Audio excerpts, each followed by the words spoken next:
도적들이 쇠사슬에 묶인 채 끌려가고 있는 걸 봤습니다. 쇠사슬을 이제 손목이나 발목에 이렇게 두꺼운 쇠사슬을 묶은 걸 보게 됐습니다. 서른 명의 스님들이 그걸 보고는 탁발을 마치고 부처님께 가서 오늘 탁발 가서 본 것들을 부처님께 말씀을 하게 됩니다. 그때 부처님께서 인간에게 있어서 이 도적들이 끌려가는 손과 발에 묶은 쇠사슬보다 더 무거운 쇠사슬이 있느니라 하셨습니다. 그것이 무엇입니까?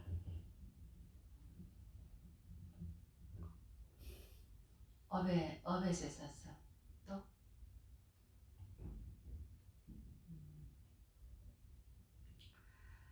예, 크게는 보면 업이지만 우리가 내가 갖고 있는 물건, 또 내 자녀, 내 부인, 내 자식, 내 거, 나, 유신견에 대한 집착들, 이 집착이 가래와 집착이 가장 큰 쇠사슬이라고 말씀하셨습니다. 아닌가요? 끊을 수 있어요? 이 세상 사람들은 한결같이 자녀를 원하고 재산을 원하고 명예를 원하고 먹을 것과 옷을 원하고 오래 살기를 원하느니라. 이것은 쇠사슬보다도 수만 배 수십만 배나 강한 엄미입니다. 이것은 한계가 없고 줄어드는 법이 없고 끝이 없고 다음이 없기 때문이니라. 그러므로 현명한 사람은 굳은 결심을 세워서 이 같은 욕망을 끊고 세속을 떠나 고요히 자선하고 또는 출가를 해서 수행자가 되어 진정한 해탈의 즐거움을 얻고 대자연이 되기를 원하느니라. 우리가 갖고 있는 쇠사슬이 얼마나 많습니까? 마음으로 또 인연으로 얽혀서 얼마나 많은 쇠사슬을 갖고 있습니까? 그래서 몸을 바꿔서도요, 그 쇠사슬을 얽혀서 걱정이 돼서 떠나지를 못하고 맴돌다가 극기하는 비가 되기도 하죠. 자식이 걱정되고 혼란하면 부인이 걱정되고 그래서 선생이 갔다 갔다 내려오는 경우가 참 많습니다. 지혜로운 사람은 말하느니라. 나무와 쇠사슬의 얽매임은 차라리 강한 것이 아니라고. 재산과 아내와 자녀 그리고 보석과 폐물들의 얽매임이 훨씬 더 강한 것이니라. 그 얽매임이야말로 진정 강한 것이라고 현자는 말하나니 이것은 사람을 낮은 세계 즉 지옥하게 주는 아수라로 끌어당기는 힘이 되고 이것은 실로 놓아버리기 어려운 것이니 현자는 쾌락을 버리고 세상을 떠나서 더 이상 오용나게 쾌락을 구하지 않으니라. 우리가 얼마나 몸을 집착한다고 했습니까? 그래서 부처님께서 오죽하셨으면 독사경에서 우리가 내 말에 독사를 가지고 있다고 하셨고 안입이 슬기는 육건을 스파이라고 하셨고 색수상의식 오원을 원수라고 하셨습니다. 근데 우리는 이러한 독사와 원수와 스파이와 또 나를 업을 짓게 하는 그러한 것들을 내가 갖고 있는 온 12처 18개를 쇠사슬처럼 꽁꽁 묶어서 아까워서 내놓지를 못합니다. 내 건데 나의 자식인데 나의 몸인데 내 남편인데 내 부인인데 급기야는 육건의 도둑대에 속아서 안입이 설신의으로 업을 지어서 어떻게 합니까? 감각적인 폭류와 존재의 폭류와 비존재의 폭류 이러한 것들 폭류에 뒤엉켜서 무명의 폭류에 의해서 윤회 속에 또 들어가죠. 자, 유신견은 무엇입니까? 유신견은 바로 내 거다 이 말씀입니다. 손톱 머리카락이 다 내 거고 내가 갖고 있는 모든 것이 다 내 거다 이것이 유신견입니다. 내가 만나고 있는 나의 남편 내가 나하고 있는데 나의 자식들도 다 내 거고 나의 재산도 다 내 거고 오늘에 이루어진 육신도 내 거고 안입이 설신에도 내 거고 모든 것이 다 내 거다. 32가지의 육체로 이루어진 모든 것이 내 거다. 그런데 부처님께서는요 뭐라고 하셨습니까? 거룩한 하룻밤경에서 배우지 못한 이들은 뭐라고 합니까? 물질을 자기라고 자기 것이라고 여기고 자 안에 물질이 있다고 여기고 이거는 내 거야 내 거 느낌을 자아라고 여기고 쏟고 어쩌니까 느낌을 가진 것이 자아라고 여기고 자아의 느낌이 있다고 여기고 인식을 가진 것이 자아라고 여기고 인식을 자아라고 여기고 심리 현상들을 자아라고 여기고 아르마리를 자아라고 여깁니다. 이와 같이 그는 현재 일어나는 현상들에 대하여 안입, 색성향, 위촉법, 안입이 설신을 색수상 형식에 정복당하고 만다고 하셨습니다. 어떻게 현재 일어나는 현상들에 정복당하지 않는가?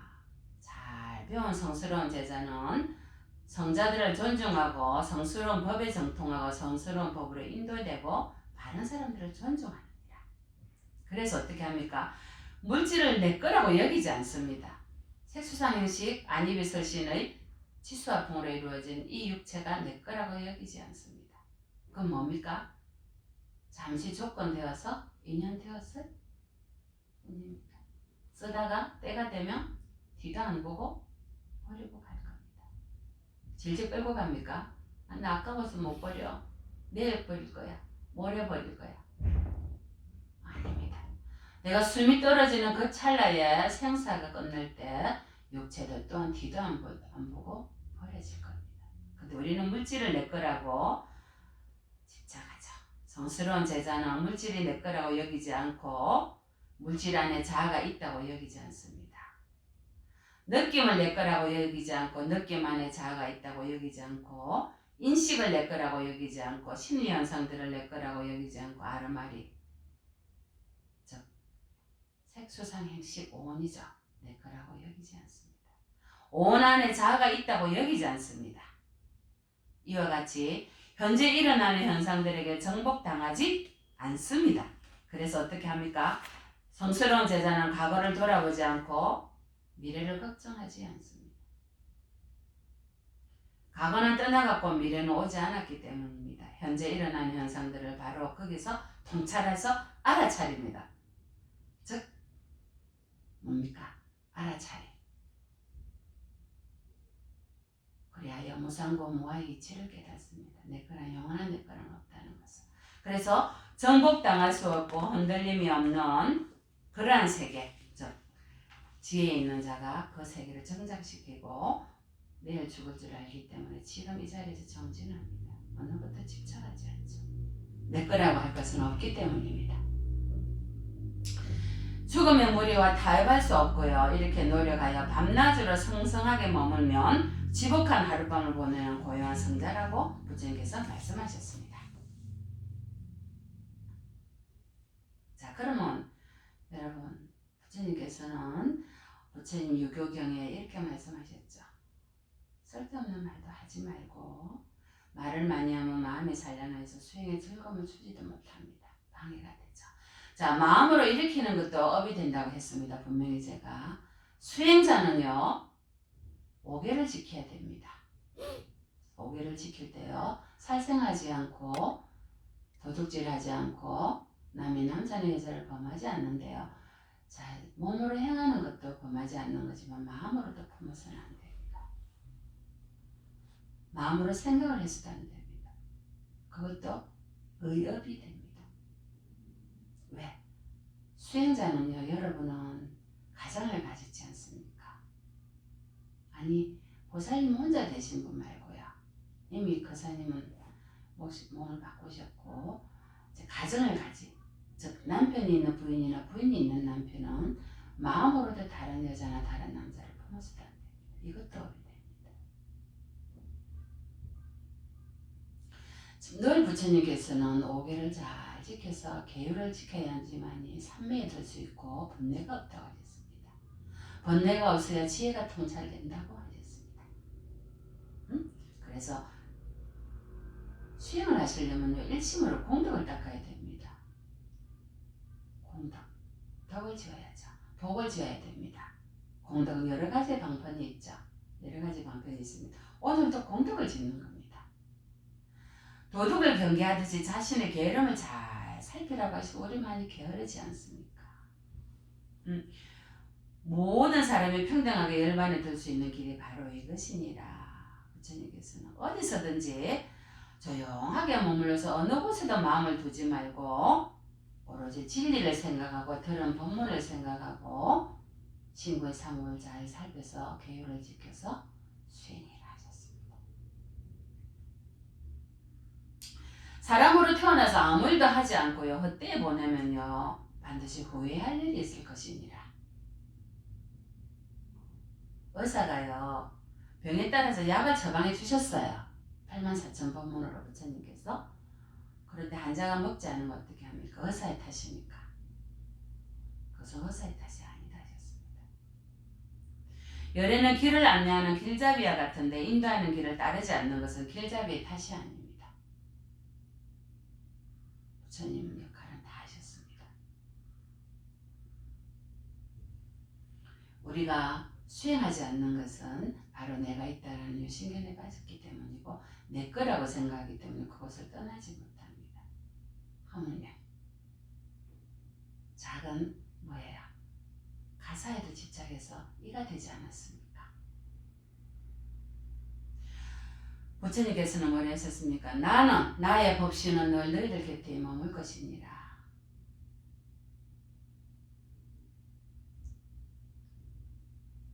세상의 모든 것은 무상한데 그 무상의 이치를 깨달지 못하고 영원할 거라고 곁에 붙어 있으면 가족도 안 좋고 돌아가신 조상님들도 안 좋습니다. 그래서 형성된 것은 참으로 무상해서 일어났다 사라지고 일어났다 사라지고 일어났다 사라지는 것이 완전히 멸했을 때 그것이 바로 니르바나 열반이라고 하셨습니다. 왜 우리는 일어났다 사라지는 이치를 깨달지 못하고 영원히 내 거라고 집착하고 찾고 있을까요?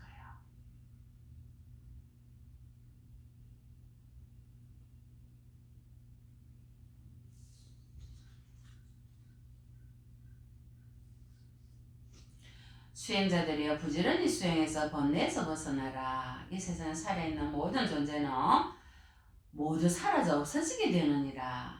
무너지지 않는 것은 이 세상에 아무것도 없느니라. 그대들은 지금 아무 말도 하지 마라. 나는 곧 세상을 아직 가려고 하니 이것이 나의 마지막 가르침이다. 내가 그대들에게 가르치고 천명한 법과 율이 그대들의 스승이 될 것이니라. 법대명 사대명이라. 이 세상에 영원한 것은 아무것도 없고 변하지 않는 것은 하나도 없느니라. 지혜를 밝혀서 무명의 어두움을 없애라 라고 유언을 남겼습니다. 부처님께서 한경에 뭐라고 하셨습니까? 왜 이는 열을 알지 못하고 이는 일은 알지 못하는 줄 아느냐. 인연이 있잖아요. 이는 열을 알지 못하고 이는 스님이 그 부분 했잖아요. 손바닥이 있는데 손바닥은 손등을 모르고요. 손등은 손바닥을 모릅니다. 흘러가는 물도요. 이미 지나간 물이 뒤따르는 물을 모릅니다. 여러분 이쪽 눈이 이쪽 눈을 알 것 같습니까? 하물며요. 같은 눈이라도 눈꺼풀이 눈알을 모릅니다.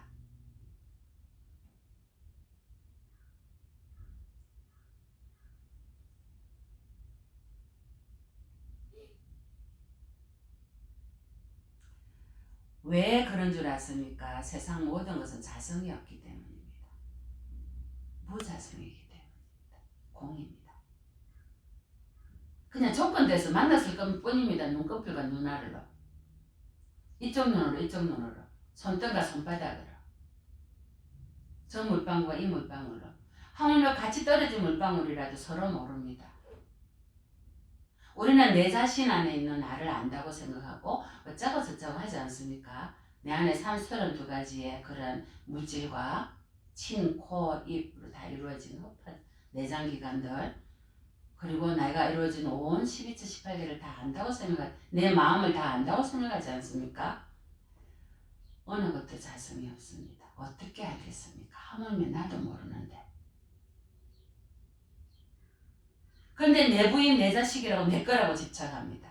내게 어디 있습니까? 내 남편으로 집착하죠.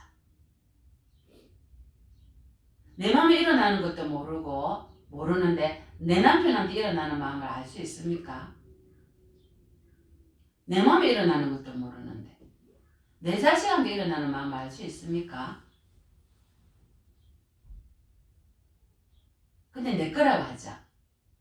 넌 내 건데.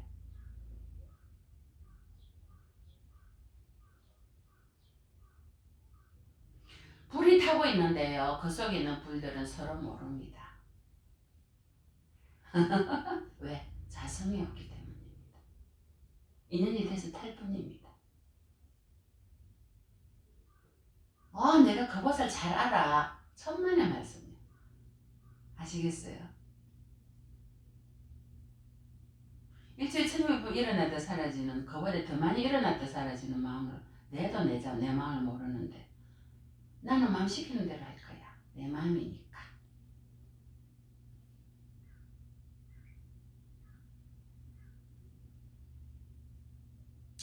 내가 갖고 있는 안이비설신의 육건이 고통을 받고 있습니다. 그 고통이 영원하고 진실합니까?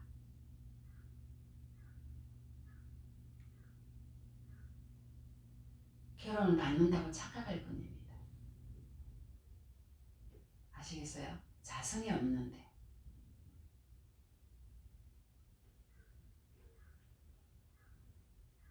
괴로움이 어디 있습니까? 괴로움 받을 나도 없고 괴로움 자체도 없는 겁니다. 무자성이라 했으니까 잠시 조건이 돼서 인과연이 만났을 뿐입니다. 잠시 조건이 돼서 남편으로 만났고 부인으로 만났을 뿐입니다. 근데 내 부인 내 자식이라고 집착합니다. 가라도 못 가십니다. 물거품으로 사라지라 하셔도 못 가십니다. 진리로 돌아가시라 해도 내 거라고 집착하기 때문에.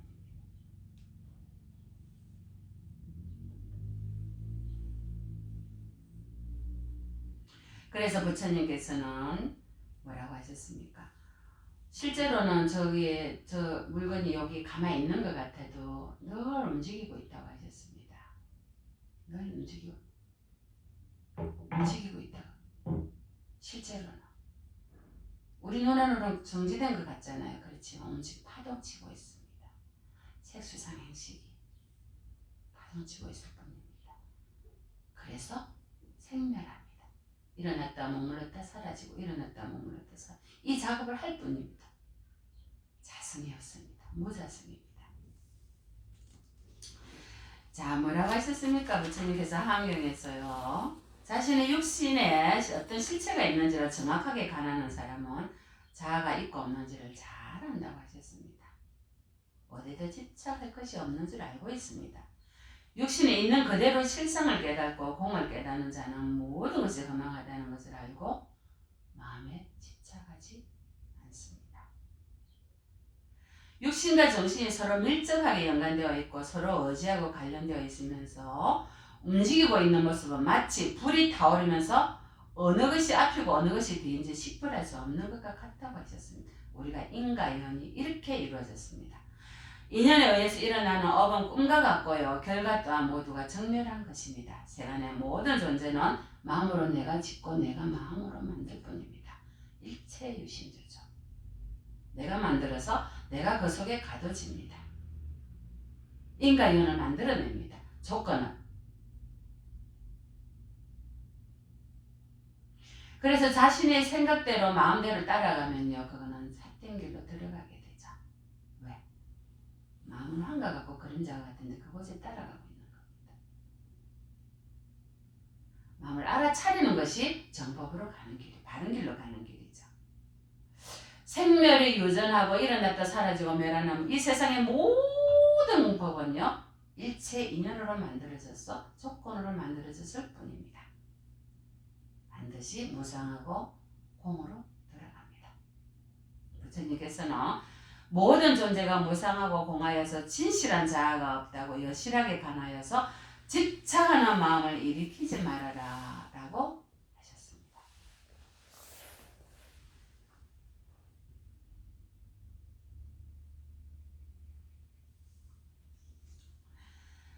그러면 보살님 제가 여쭙겠습니다. 왜 중생들의 모양이 다 다르고 중생들이 받는 고통이 다 다릅니까? 과거 생에 자기가 지어놓은 조건이 업이 그렇게 만든 겁니다. 이 생에 내가 지어놓은 조건과 업이 내 생에 나를 그렇게 데리고 갈 것입니다. 영원한 게 있습니까? 누가 만들었습니까? 본인이 만들었죠. 그걸 우리는 집착합니다. 내 거라고. 스님이 분명히 말씀드렸습니다. 한 눈에 있는 눈꺼풀과 눈알도 서로 알지 못합니다. 어떻게 남편이 부인을 알고 부인이 남편을 압니까? 잠시 인연돼서 역할을 연극하듯이 맡았을 뿐입니다. 아시겠습니까? 이 자리에서 오늘 초청한 이님들께서는 모든 집착을 내려놓으시고 무생의 이치를 깨달으셨으니, 제법 공상의 이치를 깨달으셨으니, 일체 유심조의 이치를 깨달으셨으니, 법본 선상에 극락왕생하셔서 무생법인을 이루시기를 간절히 바라나옵니다.